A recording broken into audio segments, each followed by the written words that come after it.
ವಿಠ್ಠಲ ರುಕುಮಾಯಿ ಜ್ಯೋತಿಷ್ ಶಾಲೆಗೆ ಸ್ವಾಗತ ಸುಸ್ವಾಗತ. ಬನ್ನಿ, ಪವನ್ ಕುಮಾರ್, ಪುರುಷ, 9 ಫೆಬ್ರವರಿ 1994, 6:15 ಬೆಳಗ್ಗೆ, ಬೆಂಗಳೂರಲ್ಲಿ ಜನನ, ಉತ್ತರಾಷಾಢ ನಕ್ಷತ್ರ, ಮಕರ ರಾಶಿ, ಮಕರ ಲಗ್ನದಲ್ಲಿ ಜನನ. ನೋಡಿ, ಮಕರ ರಾಶಿ ಮಕರ ಲಗ್ನದಲ್ಲಿ ಜನನ, ಒಂದೇ ರಾಶಿ ಒಂದೇ ಲಗ್ನ, ಒಳ್ಳೆಯದಿದೆ. ಒಂಥರ ವ್ಯತಿಪಾತ ಯೋಗದಲ್ಲಿ ಹುಟ್ಟಿದ್ದೀರಾ ನೀವು. ನೋಡಿ ಪವನ್ ಅವರೇ, 1994 ಹುಟ್ಟಿದ್ದೀರಾ, ನಿಮ್ಗೆ ಅರ್ಥ ಆಗೋದಿಲ್ಲ. ಬಹಳ ಕೆಟ್ಟ ಯೋಗ ಇದು. ಈ ಯೋಗ ಹುಟ್ಟಬಾರದು, ಪಾಪ ನಿಮ್ ತಪ್ಪಲ್ಲ. ಈ ಯೋಗದಲ್ಲಿ ಯಾರೇ ಹುಟ್ಟಲಿ ಅವರು ಸಾಮಾಜಿಕವಾಗಿ ಧಾರ್ಮಿಕವಾಗಿ ಬೆಳೆಯೋದಿಲ್ಲ, ಫೈನಾನ್ಷಿಯಲಿ ಬೆಳೆಯೋದಿಲ್ಲ, ದಾಂಪತ್ಯದ ತೊಂದರೆ ಅನುಭವಿಸ್ತಾರೆ, ಫೈನಾನ್ಷಿಯಲ್ ಕ್ರಿಟಿಕಲ್ಸ್ ಬಹಳ ಅನುಭವಿಸ್ತಾರೆ ಮುಂದೆ. ದಯವಿಟ್ಟು ವ್ಯತಿಪಾತ ಯೋಗದಿಂದ ನೀವು ಹೊರಗಡೆ ಬರಬೇಕಂದ್ರೆ ದಯವಿಟ್ಟು ಗೋಮುಖ ಪ್ರಸವ ಪೂಜೆಯನ್ನ ಮಾಡ್ಕೊಳ್ಳಿ. ಹೌದು,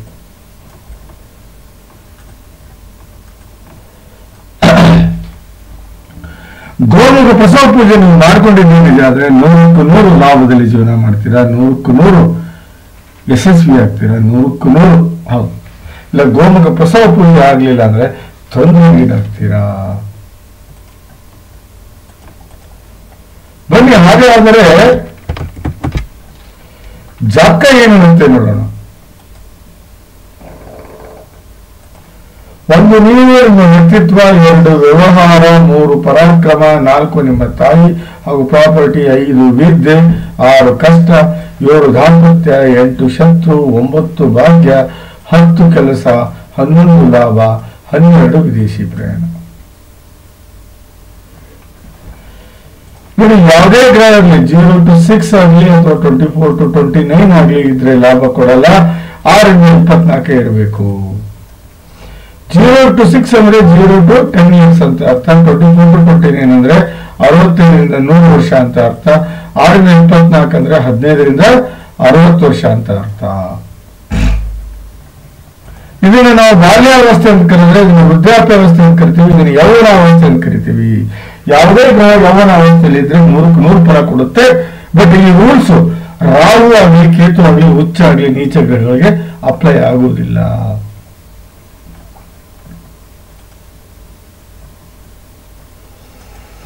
ನೋಡಿ, 1, 4, 7, 10 ಕೇಂದ್ರ ಆದ್ರೆ 2 ಗಣೇಶ, 11 ಲಾಭೇಶ. ಅದೇ ರೀತಿ 1, 5, 9 ತ್ರಿಕೋನ ಆದ್ರೆ ಅದೇ ರೀತಿ 6, 8, 12 ಭಾರಿ ಕೆಟ್ಟ ಸ್ಥಾನ, 3 50-50. 3 50-50. ಒಳ್ಳೆಯದು ಆಗ್ಬೋದು, ಕೆಟ್ಟದ್ದು ಆಗ್ಬೋದು. ನೋಡಿ, ಮಕರ ಲಗ್ನ ಯೋಗಕಾರಕ ಗ್ರಹ 1ನೇದ್ದೇ ಶನಿ, 2ನೇದ್ದು ಶುಕ್ರ, 3ನೇದ್ದು ಬುಧ, 4ನೇದ್ದು ಕುಜ, 5ನೇದ್ದು ತಾತ್ಕಾಲಿಕ ಮಿತ್ರ ಅನ್ನೋದಕ್ಕಿಂತ ರಾಹು ಕೇತು ಮಿತ್ರರೇ ನಿಮಗೆ. ಹೌದು, ಬಟ್ ಅತಿ ದೊಡ್ಡ ವಿರೋಧಿಗಳು ಚಂದ್ರ, ಸೂರ್ಯ ಹಾಗೂ ಗುರು. 3 ಗ್ರಹಗಳು ವಿರೋಧಿಗಳು. ಎಷ್ಟು ಅನ್ಲಕ್ಕಿ ಅಂದ್ರೆ ನೀವು ಪವನ್ ಕುಮಾರ್ ಅವರೇ, ಜೀವನದಲ್ಲಿ ನಿಜವಾಗ್ಲೂ ಹೇಳ್ತೇನೆ ನೋಡಿ, ಕೇಳಿ ಇಲ್ಲಿ ನೋಡಿ. 1 ಕಾರಕ ಗ್ರಹ ಅಸ್ತಂಗತ, ಇನ್ನೊಂದು ಯೋಗಕಾರಕ ಗ್ರಹ ಅಸ್ತಂಗತ ಶನಿ, ಇನ್ನೊಂದು ಯೋಗಕಾರಕ ಗ್ರಹ ಅಸ್ತಂಗತ. ಸೂರ್ಯನಿಂದ ನೀವು ಬಹಳ ತೊಂದರೆ. ನೋಡಿ, 8ನೇ ಭಾವದ ಸ್ವಾಮಿ ಲಗ್ನದಲ್ಲಿ, 7ನೇ ಮನೆ ಸ್ವಾಮಿ ಓಕೆ, 8ನೇ ಮನೆ ಸ್ವಾಮಿ ಲಗ್ನದಲ್ಲಿ ಕುಜನ ಅಸ್ತಂಗತ ಮಾಡಿದನು. ನೋಡಿ, ಉಚ್ಚ ಕುಜನನ್ನು ನಿಜವಾಗ್ಲೂ ಹೇಳ್ಬೇಕಂದ್ರೆ ನೀವು ಬಹಳ ಲಾಭದಲ್ಲಿ ಇರ್ಬೇಕಾಗಿತ್ತು, ವಿಪರೀತ ಲಾಭದಲ್ಲಿ ಇರ್ಬೇಕಾಗಿತ್ತು, ವಿಪರೀತ ಎತ್ತರಕ್ಕೆ ಹೋಗ್ಬೇಕು ನೀವು. ಯಾಕಂದ್ರೆ ಉಚ್ಚ ಕುಜ ಲಗ್ನದಲ್ಲಿ ಬಂದ್ರೆ ವಿಪರೀತ ಸಿಟ್ಟಿನ ವ್ಯಕ್ತಿತ್ವ ನಿಮ್ಗೆ. ಅಯ್ಯೋಪ್ಪ, ಬಹಳ ಸಿಟ್ಟು ನಿಮ್ಗೆ, ಬೇರೆ ಕೋಪಕ್ಕೆ ಬಿಡ್ತೀರ, ಬಹಳ ಕೋಪ ಇದೆ ನಿಮ್ಗೆ. ಕುಜ ಮತ್ತು ಸೂರ್ಯ ಒಳ್ಳೆಯದಲ್ಲ ಇಲ್ಲಿ. ಒಕ್ಕಗತಿ ಯಾರು, ಬರೀ ನೀಚ ರಾಹು ನೀಚ ಕೇತು. ಇಲ್ಲ, ನೀವು ಜಾತಕ ಬಹಳ ಕೆಟ್ಟಿದೆ, ನೀವು ಸರಿ ಮಾಡ್ಕೋಬೇಕು ಇದನ್ನ. ಜೀವನದಲ್ಲಿ ಸುಖ ಅನುಭವಿಸ್ಬೇಕು ಅಥವಾ ಏಳಿಗೆ ಕಾಣಬೇಕು ಅಂದ್ರೆ ಬಹಳ ನೀವು ಬಹಳ ಬಹಳ ಸೀರಿಯಸ್ ಆಗ್ಬೇಕು. ಹೌದು. 1ನೇ ಮನೆಯಲ್ಲಿ ಚಂದ್ರ ಸೂರ್ಯ, ಕರೆಕ್ಟಾಗಿ 4ನೇ ಮನೆಯಲ್ಲಿ ಯಾರಿಲ್ಲ, 7ನೇ ಮನೆಯಲ್ಲಿ ಯಾರಿಲ್ಲ, 10ನೇ ಮನೆಯಲ್ಲಿ 12ನೇ ಭಾವದ ಸ್ವಾಮಿ. ಹಾಗಾಗಿ ಇಲ್ಲಿ ಕಾಲಸರ್ಪ ದೋಷ ಆಗುತ್ತೆ ನಮಗೆ.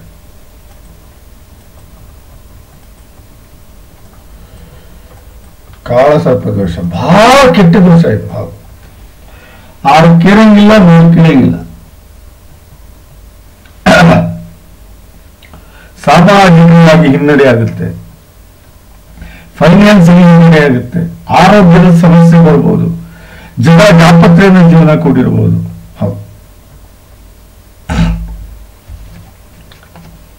ತಾವು ನಾಗ ಪ್ರತಿಷ್ಠಾಪನೆ ಮಸ್ಟ್ ಅಂಡ್ ಶೂಟ್ ಮಾಡ್ಕೋಬೇಕು. ಆಮೇಲೆ ಗೋಮುಖ ಬಸವ ಪೂಜೆ ಮಸ್ಟ್ ಅಂಡ್ ಶೂಟ್ ಮಾಡ್ಕೋಬೇಕು. ಹೌದು. ಇಲ್ಲಾಂದ್ರೆ ನಡೆಯೋದಿಲ್ಲ.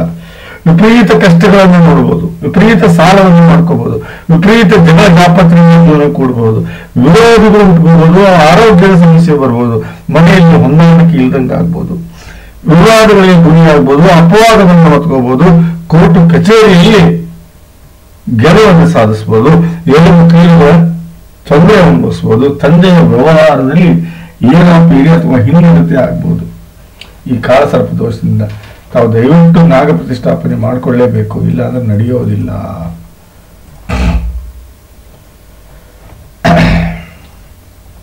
ಬನ್ನಿ, ನಾನು ಸ್ವಲ್ಪ ದೊಡ್ಡದು ಮಾಡ್ತೀನಿ ನೋಡಿ. ನೀವು 7 ಕ್ಯಾರೆಟ್ ಏನು 7 ಕ್ಯಾರೆಟ್ ಹವಳ ಹಾಕೊಂಡ್ರೆ ಮಾತ್ರ ಇದು ಹೇಳೋದು. ಹೌದು. ರುಚಕ ಮಹಾಪುರುಷ ರಾಜಯೋಗ ಆಗುತ್ತೆ.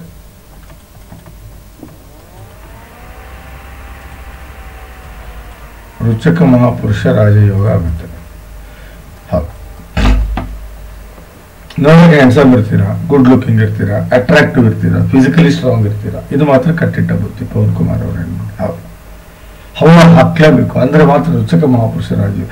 ಹೆಚ್ಚಾಗಿ ಪೊಲೀಸ್ ಡಿಪಾರ್ಟ್ಮೆಂಟ್ ಅಲ್ಲಿ ನೋಡ್ಬೋದು, ಹೆಚ್ಚಾಗಿ ಆರ್ಮಿಯಲ್ಲಿ ನೋಡ್ಬೋದು, ನೇವಿಯಲ್ಲಿ ನೋಡ್ಬೋದು, BSF ಅಲ್ಲಿ ನೋಡ್ಬೋದು, ಎಲ್ಲ ಕಡೆನೂ ಸಿಗುತ್ತಾರೆ ಇವರು. ಯಾರು? ರುಚಕ ಮಹಾಪುರುಷ ರಾಜಯೋಗ. ಹೌದು. ಹೆಚ್ಚಾಗಿ ಪೊಲೀಸ್ ಡಿಪಾರ್ಟ್ಮೆಂಟು, ಹೆಚ್ಚಾಗಿ ಇದು ಮಿಲಿಟರಿ, ಹೆಚ್ಚಾಗಿ ಸೆಕ್ಯೂರಿಟಿ ಲೈನಲ್ಲಿ ಬಹಳ ಎತ್ತರಕ್ಕೆ ಬೈತಾರೆ, ಅದರಲ್ಲಿ ಯಾವುದೇ ಸಮಸ್ಯೆ ಇಲ್ಲ. ಹೌದು.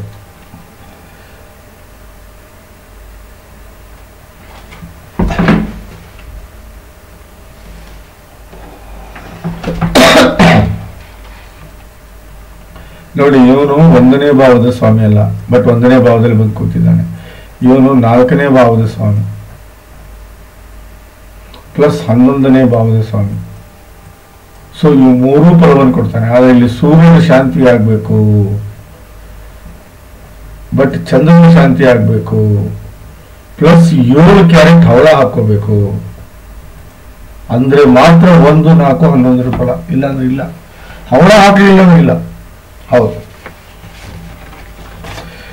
ಒಳ್ಳೆ ವ್ಯಕ್ತಿತ್ವವನ್ನು ಹೊಂದಿರ್ತೀರಿ, ಒಳ್ಳೆ ಗುಣಗಳು ಬೆಳೆದಿರ್ತವೆ, ಒಳ್ಳೆ ವಿಚಾರಗಳಿರ್ತವೆ, ಒಳ್ಳೆ ಸಂಗತಿಗಳಿಗೆ ಆಸಕ್ತಿಯನ್ನು ತೋರಿಸ್ತೀರಿ, ನಿಮ್ಮ ಕೆಪಾಸಿಟಿ ಎಕ್ಸ್ಟ್ರಾ ಇರುತ್ತೆ, ಫಿಸಿಕಲಿ ಸ್ಟ್ರಾಂಗ್ ಇರ್ತೀರಾ, ಆಸೆ ಆಕಾಂಕ್ಷೆಗಳು ಈಡೇರುತ್ತವೆ, ಒಳ್ಳೆ ಇಮೇಜ್ ಅನ್ನು ಬೆಳೆಸ್ಕೊತೀರಾ, ಬುದ್ಧಿವಂತಿಕೆ ನಡೆಯನ್ನು ನಡೀತೀರಾ, ಒಳ್ಳೆ ಗ್ರಾಸ್ಪಿಂಗ್ ಪವರ್ ಇರುತ್ತೆ, ಒಳ್ಳೆ ಟೇಸ್ಟ್ ಹೊಂದಿರ್ತೀರಾ, ಒಳ್ಳೆ ರೆಸ್ಪಾನ್ಸಿಬಿಲಿಟಿ ಮನುಷ್ಯ ಆಗಿರ್ತೀರಾ, ಜವಾಬ್ದಾರಿತ ವ್ಯಕ್ತಿತ್ವ ಆಗಿರುತ್ತೆ. ಸಿಟ್ಟನ್ನು ಕಡಿಮೆ ಮಾಡ್ಕೊಳ್ಳಿ ಮಿಸ್ಟರ್ ಪವನ್ ಕುಮಾರ್. ಇದು 1ನೇ ಭಾವದ ಫಲ. ಅದೇ ರೀತಿ 4ನೇ ಭಾವದ ಫಲವನ್ನು ಅನುಭವಿಸ್ತೀರ ನೀವು. ಹೌದು. ತಾಯಿ ಜೊತೆಗೆ ಒಳ್ಳೆ ಹೊಂದಾಣಿಕೆ ಹಾಗೂ ಪ್ರೀತಿ ಪ್ರೇಮ ಬಾಂಧವ್ಯ ಬಹಳ ಚೆನ್ನಾಗಿರುತ್ತೆ, ಬಹಳ ಜವಾಬ್ದಾರಿತ ವ್ಯಕ್ತಿಯಾಗಿರ್ತೀರಿ. ಯಾವುದೇ ವ್ಯವಹಾರ ಮಾಡಲಿ, ಬಿಸ್ನೆಸ್ ಮಾಡಲಿ, 100 ಫಲ ಪಡ್ಕೋತೀರಿ, ನೆಮ್ಮದಿಯ ಬದುಕಿರ್ತೀರಿ, ಸುಖಮಯ ಜೀವನ ಸಾಗಿಸ್ತೀರಿ, ಒಳ್ಳೆ ಪ್ರಾಪರ್ಟಿಯನ್ನು ಅನುಭವಿಸ್ತೀರಿ, ಹೈಯರ್ ಎಜುಕೇಶನ್ ಆಗುತ್ತೆ, ಹಾರ್ಟ್ ರಿಲೇಟೆಡ್ ಪ್ರಾಬ್ಲಮ್ ಯಾವುದೂ ಬರೋದಿಲ್ಲ, ಎಲ್ಲರ ಜೊತೆಗೆ ಹೊಂದಾಣಿಕೆ ಬದುಕನ್ನು ಬದುಕ್ತೀರಿ, ಮನೆಯ ಸ್ಥಿತಿಯನ್ನು ಎತ್ತರಕ್ಕೆ ಹೋಗ್ತೀರಿ, ಸ್ಟೈಲ್ ಆಫ್ ಲಿವಿಂಗ್ ಹೈ ಇರುತ್ತೆ, ಮನೆಗೆ ಬಂದವ್ರನ್ನ ಬಹಳ ಪ್ರೇಮದಿಂದ ನೋಡ್ಕೊಳ್ಳೋದಲ್ಲದೆ ಸಮಾಜದಲ್ಲಿ ಒಳ್ಳೆ ಹೆಸರು ಮಾಡ್ತೀರಿ. ಅದರ ಆಭರಣ, ವೆಹಿಕಲ್ಲು ಹಾಗೂ ಮನೆ, ಶಾಪು, ತೋಟ ಇಂಥವೆಲ್ಲ ಖರೀದಿ ಮಾಡ್ತೀರಿ. ಆದರೆ ಹವಳ ಹಾಕಿದರೆ ಮಾತ್ರ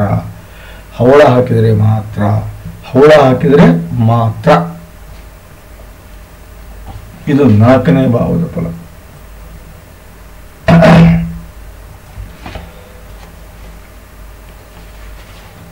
ಅದೇ ರೀತಿ ಅಕ್ಕ ತಂಗಿ ಅಣ್ಣ ತಮ್ಮನ ಜೊತೆ ಒಳ್ಳೆ ಸಂಬಂಧ ಇರುತ್ತೆ, ಜೀವನವನ್ನು ಲಾಭದಿಂದ ಉಂಟು, ಸಣ್ಣ ಪುಟ್ಟ ರೋಗಗಳಿಂದ ದೂರ ಇರ್ತೀರಿ, ಸಣ್ಣ ಪುಟ್ಟ ತಿರುಗಾಟದಿಂದ ಲಾಭ ಅನುಭವಿಸ್ತೀರಿ, ಆಸೆ ಆಕಾಂಕ್ಷೆಗಳು ಈಡೇರ್ತವೆ, ಹಂತ ಹಂತವಾಗಿ ಬೆಳೀತಾ ಹೋಗ್ತೀರಿ, ಪ್ರಮೋಷನ್ ಆಗುತ್ತೆ, ಹಂತ ಹಂತವಾಗಿ ಗ್ರೋತ್ ಆಗ್ತೀರಿ, ದುಡ್ಡು ಆಭರಣ ಹಣವನ್ನು ಗಳಿಸೋದಲ್ದೇ ಹಣವನ್ನು ಸೇವ್ ಮಾಡ್ತೀರಿ, ಬ್ಯಾಲೆನ್ಸ್ ಮೇಂಟೈನ್ ಮಾಡೋದಲ್ದೇ ಒಳ್ಳೆ ಮಿತ್ರರ ಸರ್ಕಲ್ ಇರುತ್ತೆ ನಿಮಗೆ, ಫ್ರೆಂಡ್ಸ್ ಸರ್ಕಲ್ ಬಹಳ ಚೆನ್ನಾಗಿರ್ತಾರೆ. ಇದು 11ನೇ ಭಾವದ ಫಲ. ರುಚಕ ಮಹಾಪುರುಷ ರಾಜಯೋಗ ಬಹಳ ದೊಡ್ಡ ರಾಜಯೋಗ. ಹೌದು, ಅದನ್ನ ಆಕ್ಟಿವೇಟ್ ಮಾಡ್ಕೊಳ್ಳಿಲ್ಲ ಅಂದ್ರೆ ಇವರ ಫೇಲ್ಯೂರ್. ನನ್ನ ಹತ್ರ ಸಿಗುತ್ತೆ, ಅವಳ 9 ದಿನ ಪೂಜೆ ಮಾಡಿಕೊಡ್ತೀನಿ. ಯಾರ ಜಾತಕದಲ್ಲಿ ನೋಡಿ ರುಚಕ ಮಹಾಪುರುಷ ರಾಜಯೋಗ, ಯಾರ ಜಾತಕದಲ್ಲಿ ರುಚಕ ಮಹಾಪುರುಷ ರಾಜಯೋಗ ಗೊತ್ತವ್ರು ಒಳ್ಳೆ ತಂದೆ ತಾಯಿ ಅಣ್ಣ ತಮ್ಮ ಅಕ್ಕ ತಂಗಿ ಯಶಸ್ಸು ಆರೋಗ್ಯ ಐಶ್ವರ್ಯಕ್ಕಿಂತ ಸಕಲ ಸಮರ್ಪಕ ಸಂಪೂರ್ಣ ಫಲವನ್ನು ಅನುಭವಿಸುವುದಲ್ಲದೆ ಒಳ್ಳೆ ಸಂಪತ್ತು, ಒಳ್ಳೆ ಐಶ್ವರ್ಯ, ಒಳ್ಳೆ ಪ್ರಾಪರ್ಟಿ, ಒಳ್ಳೆ ಜ್ಞಾನ ವಿದ್ಯೆ ಬುದ್ಧಿ, ಒಳ್ಳೆ ದಾಂಪತ್ಯ, ಒಳ್ಳೆ ಗಂಡ ಮಕ್ಕಳ ಯಶಸ್ಸು ಕೀರ್ತಿ ಸಾಧನೆ, ಸಮರ್ಥ ಮಾನಸಿಕ ಹಾಗೂ ದೈಹಿಕ ಶಕ್ತಿ, ಸಾಮಾಜಿಕ ಹಾಗೂ ಧಾರ್ಮಿಕ ಮುಖ್ಯ ಕೆಲಸಗಳು, ಅದು ಒಂದನೇ ಮಾನ ಪ್ರತಿಷ್ಠೆ, ಸ್ಥಾನ ಮಾನ ಅಂತಸ್ತು ಯಶಸ್ಸು ಕೀರ್ತಿ ಆರೋಗ್ಯ ಆಯುಷ್ಯವನ್ನು ಪಡ್ಕೊಂಡು ಬಹಳ ಎತ್ತರ ಸ್ಥಾನದಲ್ಲಿರ್ತೀರಿ, ಬಹಳ ಒಳ್ಳೆಯ ಸ್ಥಾನದಲ್ಲಿರ್ತೀರಿ. ಮಹರ್ಷಿ ವಾಲ್ಮೀಕಿಯವರು ತಮ್ಮ ಗ್ರಂಥದಲ್ಲಿ ಬಹಳ ಚೆನ್ನಾಗಿ ವಿವರಣೆ ಕೊಟ್ಟಿದ್ದಾರೆ ರುಚಕ ಮಹಾಪುರುಷ ರಾಜಯೋಗದ ಬಗ್ಗೆ. ಹೌದು, ಬಹಳ ಸ್ಥಾನ ಮಾನ ಎಲ್ಲವೂ ಸಿಗುತ್ತೆ ನಿಮಗೆ, ಬಹಳ ಸುಖಮಯ ಜೀವನ ಸಾಗಿಸ್ತೀರಿ, ಬಹಳ ಶ್ರೇಷ್ಠ ಜೀವನವನ್ನು ಸಾಗಿಸ್ತೀರಿ. ಹವಳವನ್ನು ಹಾಕೊಳ್ಳಿ, ದಯವಿಟ್ಟು ಫೋನ್ ಮಾಡಿ, ನಾನು ಕಳಿಸ್ಕೊಡ್ತೀನಿ ನಿಮ್ಮ ಹವಳನ್ನು. ಅಸ್ತಂಗತ ಶುಕ್ರ, ಅಸ್ತಂಗತ ಶನಿ, ಏನ್ ಮಾಡ್ಬೇಕು ನೋಡಿ. ಇಲ್ಲಿ ನೋಡಿ 7 ಕ್ಯಾರೆಟ್ ಏನ್ ಬೇಕು ನಿಮ್ಗೆ?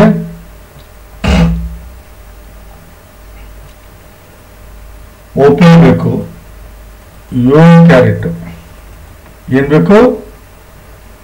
ನೀಲ ಬೇಕು. ಇವನು ಹಾಕಿದ್ರೆ ಮಾತ್ರ ಈ ಯೋಗಗಳು, ಇಲ್ಲ ಅಂದ್ರೆ ಇಲ್ಲ. ಯಾವ ಯೋಗ ಬಂದಿದೆ? 1ನೇ ಯೋಗ ಸೌಭಾಗ್ಯ ಯೋಗ, 2ನೇ ಯೋಗ ಲಕ್ಷ್ಮೀನಾರಾಯಣ ಯೋಗ, 3ನೇ ಯೋಗ ವ್ಯಾಪಾರ ಯೋಗ. ಒಳ್ಳೆ ಯೋಗಗಳು. 7 ಕ್ಯಾರೆಟ್ ಓಪನ್ ಹಾಕ್ಬೇಕು, 7 ಕ್ಯಾರೆಟ್ ನೀರು ಹಾಕ್ಬೇಕು.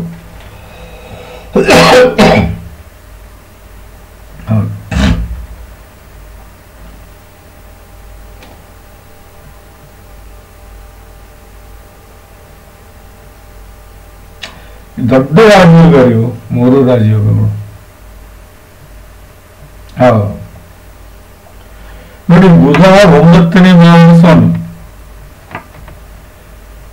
ಬುಧ 9ನೇ ಭಾವದ ಸ್ವಾಮಿ, ಶುಕ್ರ 5 ಮತ್ತು 10ನೇ ಭಾವದ ಸ್ವಾಮಿ. ಹೌದಾ? ಶನಿ 1 ಮತ್ತು 2ನೇ ಭಾವದ ಸ್ವಾಮಿ. ಆಲ್ರೆಡಿ 1ನೇ ಭಾವದ ಫಲವನ್ನು ಹೇಳಿಬಿಟ್ಟಿದ್ದೀನಿ ನಾನು ನಿಮಗೆ, ಕರೆಕ್ಟಾ? ನೋಡಿ 2, 9, 9 ನೀವು ಓಪನ್ ಹಾಕಿದರೆ ಮಾತ್ರ, ನೀಲ ಹಾಕಿದರೆ ಮಾತ್ರ ಅಷ್ಟೇ ಇವು ಯೋಗಗಳು, ಇಲ್ಲ ಅಂದ್ರೆ ಯಾವುದೂ ಪಡ್ಕೊಳಕ್ಕಾಗಲ್ಲ ನಿಮ್ಮ ಕಡೆಯಿಂದ. ಹೌದು, ಒಳ್ಳೆ ವ್ಯವಹಾರಸ್ಥರಾಗಿರ್ತೀರಿ, ಒಳ್ಳೆ ಬೇರೆಯವರಿರುತ್ತೆ, ಒಳ್ಳೆ ಅಭ್ಯಾಸನ ಕಲಿತಿರ್ತೀರಿ, ನಡವಳಿಕೆ ಬಹಳ ಚೆನ್ನಾಗಿರುತ್ತೆ. ದುಡ್ಡಿನ ಹೊರವರು ವ್ಯತ್ಯಾಸ ಆಗುವುದಿಲ್ಲ, ದುಡ್ಡಿನ ಅಂದ್ರೆ ಬರೋದು ಹೋಗುವುದು.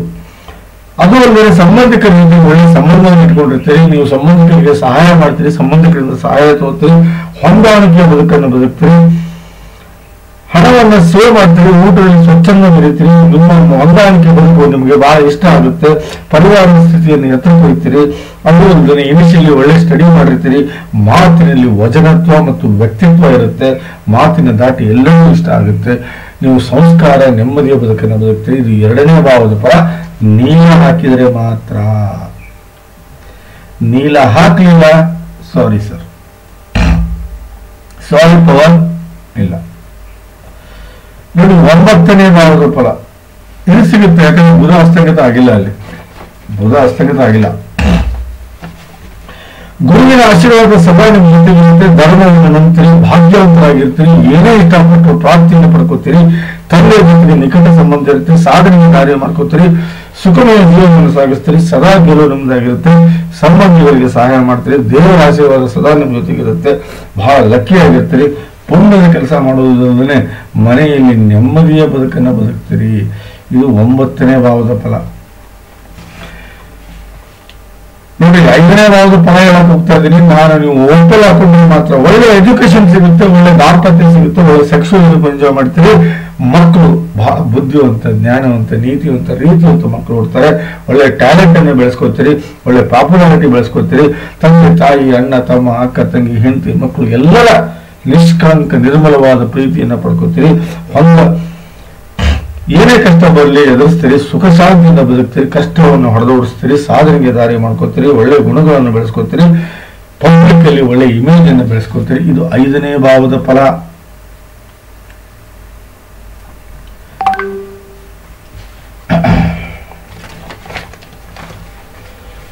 ನೀವು ಮಾಡುವ ಕೆಲಸದಲ್ಲಿ ನಿಮ್ಗೆ ಇಷ್ಟ ಆಗುತ್ತೆ, ಕೆಲಸದ ವಿಧಾನ ಇಷ್ಟ ಆಗುತ್ತೆ, ಕೆಲಸದಲ್ಲಿ ಗೆಲುವು ಕಾಣ್ತೀರಿ, ಕೆಲಸದಲ್ಲಿ ಗಳಿಕೆ ಕಾಣ್ತೀರಿ, ತಂದೆ ಜೊತೆ ಕೊನೆಯವರೆಗೂ ನಿಕಟ ಸಂಬಂಧ ಹೊಂದುವುದರಿಂದ ಮಾನ, ಪ್ರತಿಷ್ಠೆ, ಸಂಪತ್ತು, ಐಶ್ವರ್ಯ, ಕೀರ್ತಿ, ಸ್ಥಾನ, ಮಾನ, ಯಶಸ್ಸು ಎಲ್ಲವನ್ನೂ ಪಡ್ಕೊಂಡಿರ್ತೀರಿ.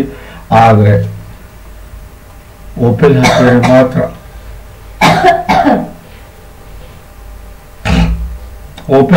ಮಾತ್ರ ನೋಡಿ, ಸೌಭಾಗ್ಯ ಯೋಗ ಬಹಳ ದೊಡ್ಡ ಯೋಗ ರೀ. ನೀವು ಏನೇ ಮುಟ್ರಿ ನಿಮ್ಗೆ ಅದು ಪ್ರಾಪ್ತಿ ಆಗುತ್ತೆ. ನೀವು ಯಾವುದೇ ಕೆಲಸ ಮಾಡ್ರಿ ಅದು ನಿಮ್ಗೆ ಇಷ್ಟ ಆಗುತ್ತೆ. ನೀವು ಏನೇ ಮಾಡ್ರಿ ಲಾಭದಲ್ಲಿರ್ತೀರಿ. ಸೌಭಾಗ್ಯ ಯೋಗದ ಕ್ವಾಲಿಟಿ ಅದು. ಲಕ್ಷ್ಮೀನಾರಾಯಣ ಯೋಗ ಅತಿ ದೊಡ್ಡ ಲಾಭ ಯೋಗ ರೀ. ಲಕ್ಷ್ಮೀನಾರಾಯಣ ಯೋಗ ಹೌದು. ಗಂಡ ಹೆಂಡತಿ ಬಹಳ ಪ್ರೀತಿ ಇರ್ತೀವಿ. ಅದು ಹುಟ್ಟು ಮಕ್ಕಳೇನಿರಲ್ಲ ಬಹಳ ಎತ್ತರಕ್ಕೆ ಬೆಳೀತಾರೆ. ಅವರಿಂದ ಕೀರ್ತಿ, ಅವರಿಂದ ಸಂಪತ್ತು, ಐಶ್ವರ್ಯ, ಪ್ರಾಪರ್ಟಿ, ಕೀರ್ತಿ, ನೆಮ್ಮದಿ, ಸುಖ ಎಲ್ಲವನ್ನೂ ಕೊಡುವಂತ ಯೋಗವೇ ಲಕ್ಷ್ಮೀನಾರಾಯಣ ಯೋಗ. ವ್ಯಾಪಾರ ಯೋಗ, ನೀವು ಸಗಣಿ ಕೂಳು ಮಾಡ್ರಿ ಲಾಭ ಆಗುತ್ತೆ. ನಿಮ್ಗೆ ಒಂದು ಪಿನ್ ಮಾಡ್ರಿ ಲಾಭದಲ್ಲಿ ಇರ್ತೀರ, ಲಾಸ್ ಎಲ್ಲ ಆಗಲ್ಲ. ಅದಕ್ಕೆ ವ್ಯಾಪಾರ ಯೋಗ ಅಂತಾರೆ. ಹೌದು ನೋಡಿ, 7 ಕ್ಯಾರೆಟ್ ಹವಳ, 7 ಕ್ಯಾರೆಟ್ ಪಚ್ಚೆ, 7 ಕ್ಯಾರೆಟ್ ಹವಳ, 7 ಕ್ಯಾರೆಟ್ ಓಪಲ್, 7 ಕ್ಯಾರೆಟ್ ನೀಲ, ಈ 3 ಹಾಕೊಳ್ಳೇಬೇಕು ಈ ಸಾಧನೆಗೆ. ಇಲ್ಲ ಅಂದ್ರೆ ನಡೆಯೋದಿಲ್ಲ. ಯಾರ ಜಾತಕದಲ್ಲಿ ಈ 3 ರಾಜಯೋಗಕ್ತವ್ರು ಒಳ್ಳೆ ತಂದೆ ತಾಯಿ, ಅಣ್ಣ ತಮ್ಮ, ಅಕ್ಕ ತಂಗಿ, ಯಶಸ್ಸು, ಆರೋಗ್ಯ, ಐಶ್ವರ್ಯ, ಕೀರ್ತಿ, ಸಕಲ ಸಮರ್ಪಕ ಸಂಪೂರ್ಣ ಫಲವನ್ನು ಅನುಭವಿಸುವುದಂದರೆ ಒಳ್ಳೆ ಸಂಪತ್ತು, ಒಳ್ಳೆ ಐಶ್ವರ್ಯ, ಒಳ್ಳೆ ಪ್ರಾಪರ್ಟಿ, ಒಳ್ಳೆ ಜ್ಞಾನ, ವಿದ್ಯೆ, ಬುದ್ಧಿ, ಒಳ್ಳೆ ದಾಂಪತ್ಯ ಹಾಗೂ ಒಳ್ಳೆ ಹೆಂಡತಿ ಮಕ್ಕಳು, ಯಶಸ್ಸು, ಕೀರ್ತಿ, ಸಾಧನೆ, ಸಮರ್ಥ ಮಾನಸಿಕ ಹಾಗೂ ದೈಹಿಕ ಶಕ್ತಿ, ಸಾಮಾಜಿಕ ಹಾಗೂ ಧಾರ್ಮಿಕ ಮುಖ್ಯ ಕೆಲಸಗಳು, ಅದು ಅಂದರೆ ಮಾನ, ಪ್ರತಿಷ್ಠೆ, ಸ್ಥಾನ, ಮಾನ, ಯಶಸ್ಸು, ಆರೋಗ್ಯ, ಕೀರ್ತಿ, ಆಯುಷ್ಯವನ್ನು ಪಡ್ಕೊಂಡು ಬಹಳ ಎತ್ತರ ಸ್ಥಾನದಲ್ಲಿ ಇರ್ತೀರ ನೀವು. ಹೌದು, ಬಹಳ ಸುಖವಾಗಿ ಸುಖಮಯ ಜೀವನ ಸಾಗಿಸ್ತೀರ. ಕಾಳಿದಾಸರು ತಮ್ಮ ಗ್ರಂಥದಲ್ಲಿ ಬಹಳ ಚೆನ್ನಾಗಿ ವಿವರಣೆ ಮಾಡಿದ್ದಾರೆ ಈ 3 ರಾಜಯೋಗಗಳ ಬಗ್ಗೆ. ದಯವಿಟ್ಟು ಹೇಳೋದನ್ನ ಅರ್ಥ ಮಾಡ್ಕೊಳ್ಳಿ.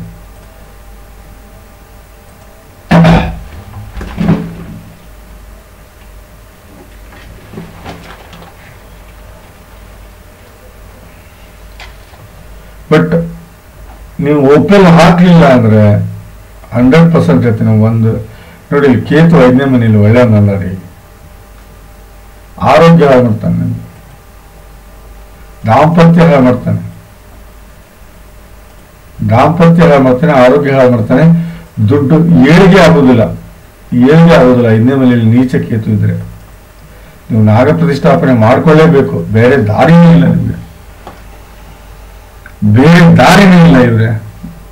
ರಾಮಕೇತು ಶಾಂತಿ ನೀವು ಮಾಡ್ಕೊಳ್ಳಿಲ್ಲ, 7 ಕ್ಯಾರೆಟ್ ಹವಳ ಮತ್ತು ನೀಲ ಮತ್ತು ಓಪೆಲ್ ಹಾಕಲಿಲ್ಲ ಅಂದ್ರೆ ಇಂಪಾಸಿಬಲ್ ನಿಮ್ದು. ಹೌದು, ಅದರಲ್ಲಿ ವ್ಯತಿಪಾತ ಯೋಗ ನಿಮ್ದು. ನಾನು ಹೇಳ್ತೀನಿ ನೋಡಿ, ಆರೋಗ್ಯನೇ ಬರೋದು ನಿಮ್ಗೆ. ಒಳ್ಳೆ ಮನೆ 11ನೇ ಮನೆ, 10ನೇ ಮನೆಯಲ್ಲಿ ಎಲ್ಲೂ ನಿಮ್ಗೆ ಕೆಲಸ ಮಾಡಕ್ಕಾಗಲ್ಲ, ಸಾಧ್ಯನಿಲ್ಲ. ಕೆಲಸದಲ್ಲಿ ನಿಮ್ದು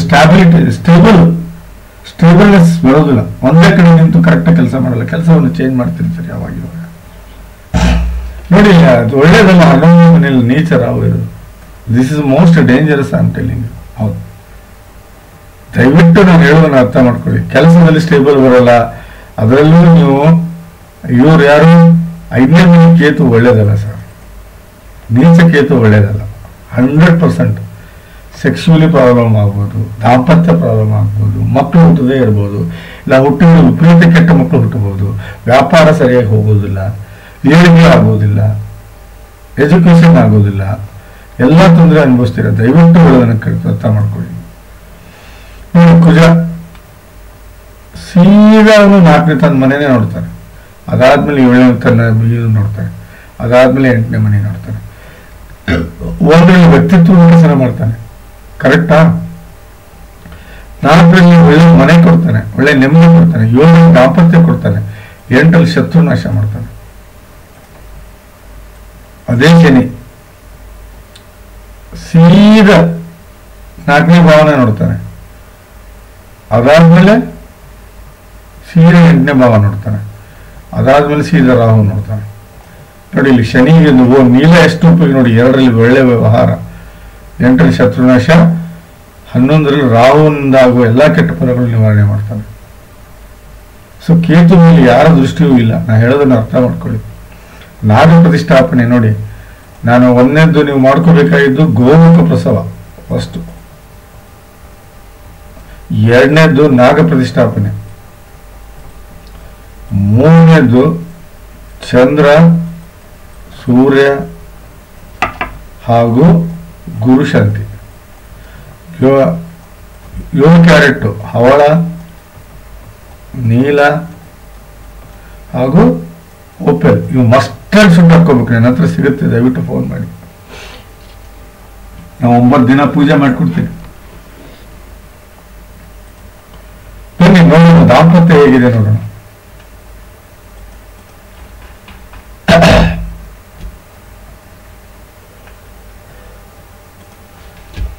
ಮಾಂಗಲ್ಯ ದೋಷ ನಾ ಹೇಳಿದ್ನಲ್ಲಿ, ಮಾಂಗಲ್ಯ ದೋಷ ಇದೆ. 1ನೇ ಮನೆ ಸ್ವಾಮಿ 8ನೇ ಮನೆಯಲ್ಲಿದ್ದಾನೆ, 7ನೇ ಮನೆಯಲ್ಲಿ ಶನಿ ಇದ್ದಾನೆ, ಶುಕ್ರ ಓಕೆ, ಇವನು ಓಕೆ, ಬಟ್ ಇವನು ಓಕೆ, ನೋ ಪ್ರಾಬ್ಲಮ್. ಬಟ್ ಮಾಂಗಲ್ಯ ದೋಷ ಇದೆ. ಅರ್ಕವಿವಾಹ ಆಗ್ಬೇಕು ನಮಗೆ. ಮದುವೆಕ್ಕಿಂತ ಮುಂಚೆ ಅರ್ಕವಿವಾಹ ಮಾಡಿ ಮದುವೆ ಮಾಡಿ, ಇಲ್ಲಾಂದ್ರೆ ಮಾಂಗಲ್ಯ ದೋಷ ಇರುವ ಹೆಣ್ಣನ್ನು ನೋಡಿ. ನವಮಾಸದಲ್ಲಿ ಮಾಂಗಲ್ಯ ದೋಷ 100% ಕ್ಲಿಕ್ ಆಗುತ್ತೆ, ಅದರಲ್ಲಿ ಯಾವುದೇ ಸಂಶಯ ಬೇಡ ನಿಮಗೆ. ಕೆಲಸ ಚೆನ್ನಾಗಿದೆ, ಕೆಲಸ ಏನ್ ಚಿಂತೆ ಇಲ್ಲ, ಕೆಲಸಕ್ಕೇನು ತೊಂದರೆ ಇಲ್ಲ. ಸರ್ಕಾರಿ ನೌಕರಿ ಆಗ್ಬೋದು, ಪ್ರಯತ್ನ ಮಾಡ್ಬೇಕಷ್ಟೆ. ಈಗ ಎಲ್ಲಿ ಕೊಡ್ತಾರೆ ಎಲ್ಲ ಭಾಗ್ಯಗಳನ್ನ ಕೊಟ್ಟು ಅಲ್ವಾ? ಸರ್ಕಾರದಲ್ಲಿ ದುಡ್ಡೇ ಇಲ್ಲ ಅಂತಿದ್ದಾರೆ, ಏನ್ ಮಾಡೋದು?